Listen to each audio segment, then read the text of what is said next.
Brandon, welcome. How's it going? Hey Jeff, I'm doing well, thanks. How are you? I'm doing great. So today I'm joined by Brandon Beanstalk. He's a head of revenue operations. He's served at firms like Dandy and Rocked. Welcome to the show. I'm very curious to hear a little bit about your background because you've worked in, I think, like a manufacturing company recently. And can you give me a little sense of the type of companies you've worked at? Sure. Yeah, well, first of all, it's great to be with you, Jeff. Thank you for having me. Um, yeah, I've worked at a number of different style companies in different industries, different go-to-market motions. I started my RevOps career back at Twitter. So in the advertising space, I've done a little bit of B2C work actually at a fintech startup. Um, Worked at WeWork for a period of time, so a little bit more of a B2B SaaS motion. And then, yeah, most recently at Dandy, which at its core is a manufacturing company. We manufacture dental restorative work such as crowns, dentures, implants, things like that. But underpin all of that is a really, really sophisticated technology product. So I've seen a lot of different go-to-market motions. I've seen RevOps from a lot of different angles. And yeah, excited to chat with you today. That's really cool. I think that's one of the great parts is we get to dive into your application of revenue operations as a discipline into different business motions, different verticals. I myself have worked in the transportation company, working in a two-sided marketplace, working in a consumption usage-based modeling business versus license-based. So lots of really intricate conversations with some of the work that you're doing. So we talked about this before we started recording, but I love the concept of, the chief accountability officer being that head of RevOps. And part of that is developing, rhythms of the business, right? The operating rhythms. I'm very curious about your experience building what those rhythms look like for a company. Sure. Yeah. I think of four distinct components of an operating cadence, and we can kind of get into each one of these. But there's always something that's to some extent backwards looking and typically geared towards your funnel, your go-to-market motion. So this could be a monthly business review. For us at Dandy, we instantiated a weekly business review. The the core here is really identifying what the inputs are to your business and how those materialize into your core business outputs, whether that's your conversion rates, your volume based metrics, et cetera. And so you're tracking either on your monthly basis or your weekly basis how those inputs are really impacting your business outputs. That's the first one. Second is something more forward looking. So WBR, MBR is more backwards looking. Something forward looking is going to be your classic pipeline reviews, forecasting calls, something like that, which depending on your motion, if you're more enterprise based or more SMB based, is going to look obviously a little bit different. Um, but you're always keeping a steady pulse on, hey, do I have enough in my pipeline to hit my target either this month, this quarter, next month, next quarter, et cetera. Um, I think the two others are related, kind of two sides of a similar coin, but rep level performance and then compensation plan performance. So for rep level performance, you're checking on the key KPIs, how you want to manage performance. So obviously there's probably some output based metric, but there could be things like dials if it's a top of funnel role like a BDR or an XDR or an SDR. Um, and here you're evaluating, who might be ready for promotions, who do we have to maybe do some more intense coaching around, et cetera. And on the comp front, compensation plans are not set it and forget it, right? You're always needing to understand if quotas are accurate, what is our attainment distribution curve. You could look at aggregate averages, but there's a whole lot that's going to mask underneath the surface. So making sure that your plans are working as intended, I think is the other really important part of a good go-to-market operating cadence. So I love the breakdown between different types of operating cadences. One backward looking, two forward looking. Those are like regular rhythms of the business. I like to think about it as, you worked in a manufacturing business. You look at a production line and you get an opportunity to take a look at what's the throughput, right? So how many raw materials do we have coming in? We process those raw materials, we move them to a finished goods state. What does that throughput and yield look like? And that's really a QA function. right? And you're working with your sales leader or your marketing leaders to say, here's the state of affairs for top of funnel. Here's how we're doing in that process. Some deals are moving along very well. Some have some sort of issues with it. Let's triage and work with deal strategy to move those forward. So I think that's really, really cool. Also, I'm curious about when you're building these out and you're working with your go-to-market leaders, how does that fundamentally transform the relationship you have with them, right? Because you're Yeah, moving from a doer or an executor to someone who provides value back in a strategic sense. sure. I think one of the most important things about a go-to-market operating rhythm or a cadence like this is that it facilitates a democratization of the insights, not necessarily just the data, but actually the insights, right? I think personally, in an earlier phase of my career, I thought one of the superpowers, if you will, of RevOps is that we kind of owned the insights ourselves and we could kind of deploy them strategically to different relationships. And we were always seen as kind of like the keepers of the insights. And I think that philosophy is a bit flawed because the more you can democratize those insights via a WBR, via a forecasting meeting, via a monthly review of comp, for example, the more you can crowdsource ideas of around how to either make improvements to lagging areas or lean into things that are working really well. And it, directly to your question, it facilitates a lot of trust. It facilitates that you and your go-to-market stakeholder are always going to be speaking the same language and understanding which levers of the business do we need to go tug on a little bit and maybe fix versus ones that are maybe more stable. And so I see this happening at Dandy with our WBR process, where we really pay attention to the inputs each week. And so that we know, hey, when things start to move in a different direction, it's not, Brandon knows what's moving, it's everybody knows what's moving. Have you ever heard of the concept of the Andon chord, the Andon chord? No. Okay, so the Andon chord is a Kaizen term, right? Kaizen being the Toyota production system. And in the production line at Toyota, whenever there's a defect at any point along the production line, the worker pulls the cord above their head, kind of like the Mm, cord in the bus to stop the bus. And you yeah, I've heard of basically this. stop the entire production line and everyone zooms in and basically problem solves the issue, right? And it's basically almost like bringing in agile software development to fix bugs in a software sense, Yeah. but at the physical layer. And I love what you're talking about because, the operating rhythm is essentially that QA function. And democratizing it is, bringing in everyone, and you're creating a culture of togetherness with the go-to-market team, right? It's not to leaders and to ops to solve it, but you're empowering the entire go-to-market unit to go ahead and do so. So I think that's really interesting. When you think about rep level performance, you mentioned some things like activity, dials, connects.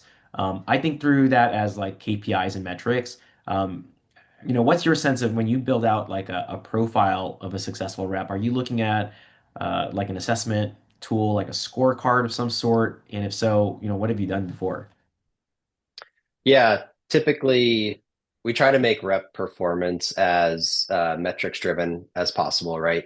Remove a degree of subjectivity if possible, especially if people's promotions or performance improvement plans are on the line.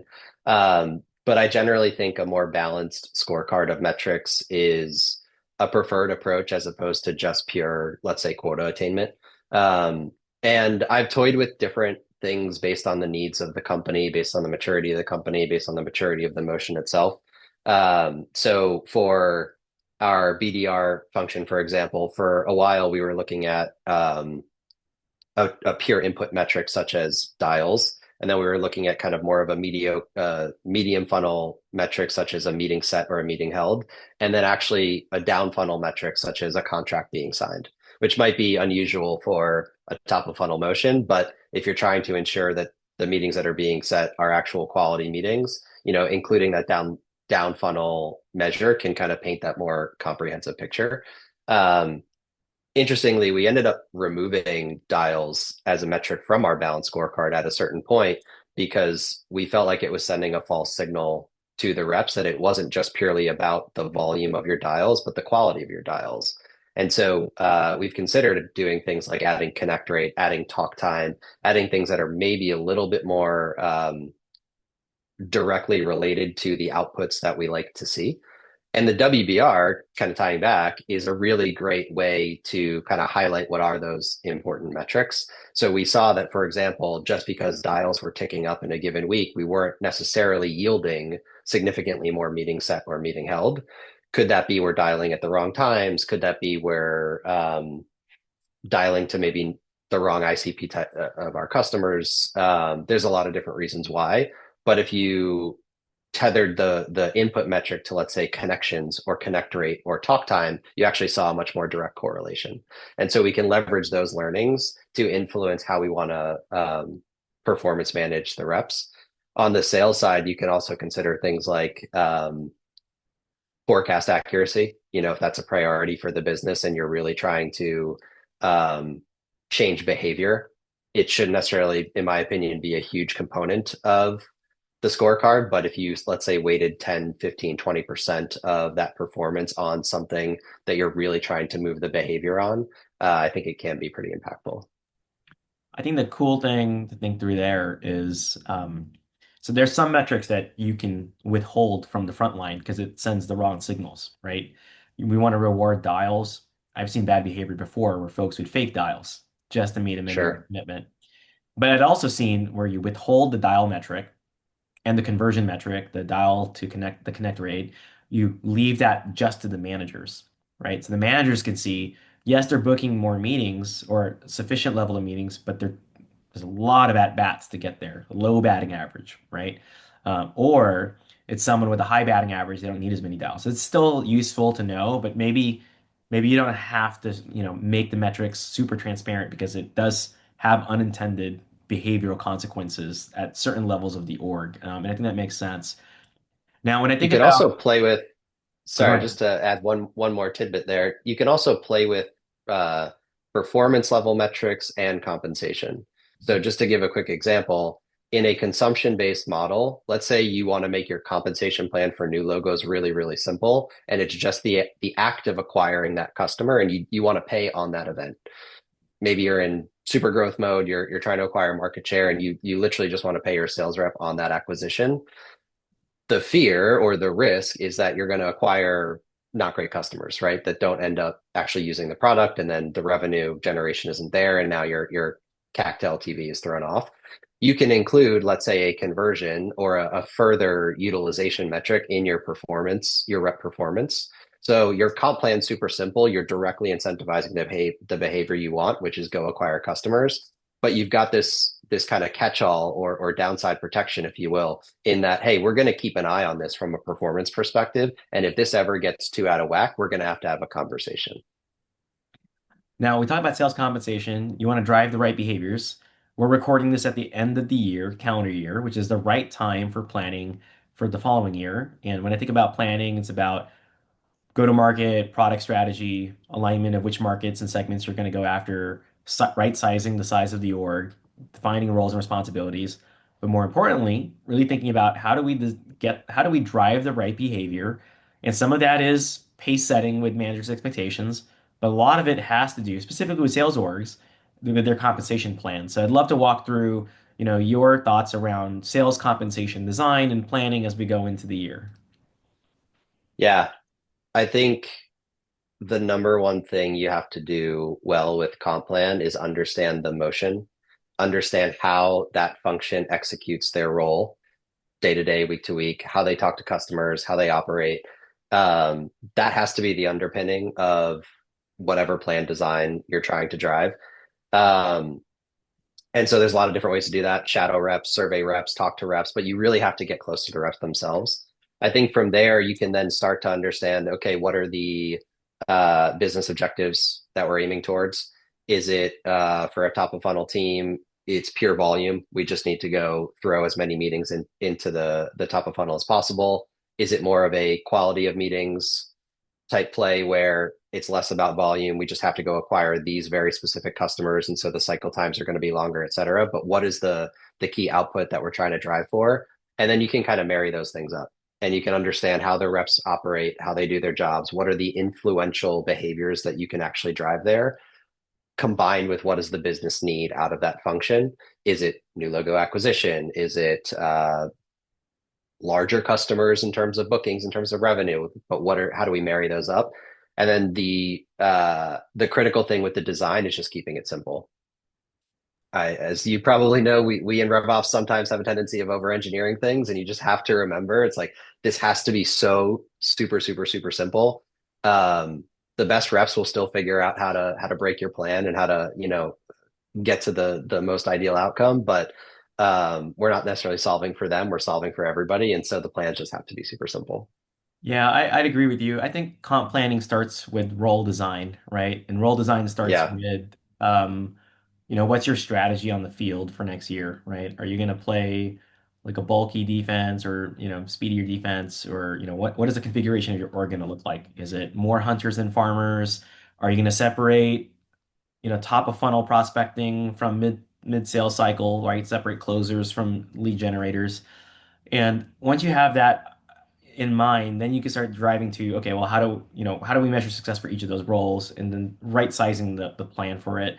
Then you can obviously argue, what the cost of acquisition looks like based on that type of org, but that's a conversation that you can have with your finance peers. So very timely to talk about comp planning. Now, I always ask this for all my guests at the end of the show, which is what's one piece of advice that you'd like to leave for the go-to-market community?